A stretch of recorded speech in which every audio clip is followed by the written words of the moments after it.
ആരാ മനസ്സിലായില്ലല്ലോ? വാസുവിന്റെ ഭാര്യ. വാസു ഇല്ലേ? ഇവിടെ ഇല്ലല്ലോ. എവിടെ പോയിരിക്കാ? എനിക്ക് അറിഞ്ഞൂടാ സാർ, 2 ദിവസമായി പോയിട്ട്. സാറ്? ഞാൻ വിനായക ബാങ്കിൽ നിന്നാ. വാസു അവിടെ കുറച്ച് സ്വർണം പണയം വെച്ചിരുന്നു. അത് ഉടനെ എടുത്തില്ലെങ്കിൽ ലേലം ചെയ്യും. അത് പറയാൻ വന്നതാ.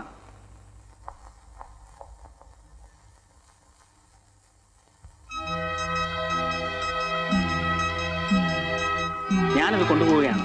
സാർ, ഇതിന്റെ പേരിൽ എന്തെങ്കിലും പ്രശ്നം ഉണ്ടായാലോ? No, I give you a receipt. Thank you. ഇതൊക്കെ ചേച്ചിയുടേതാണോന്ന് എനിക്കറിയില്ല സാർ. ആ കയ്യെ കിടക്കുന്ന ഒരിക്കേ. ചിലപ്പോ ഇതെല്ലാം അവര് വാങ്ങിച്ചു കൊടുത്തായിരിക്കും സാർ.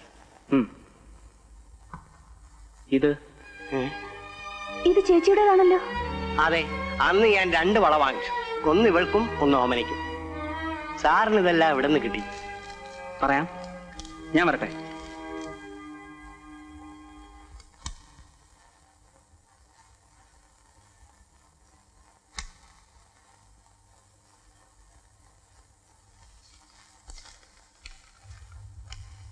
ആരുടെയാ ഇത്? പറയടാ. ഇതെന്റെ ഭാര്യയുടേതാ.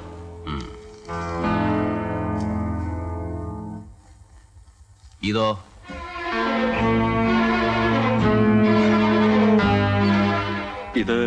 ഇതെനിക്കറിയില്ല. വാസു, ഒന്നും വിളിക്കണ്ട. ഇത് ഓമനയുടേതാണെന്നുള്ളതിന് തെളിവുണ്ട്. താൻ പണയം വെച്ച ബാങ്കിൽ നിന്നാണ് ഞങ്ങൾ കസ്റ്റഡിയിലെടുത്തത്.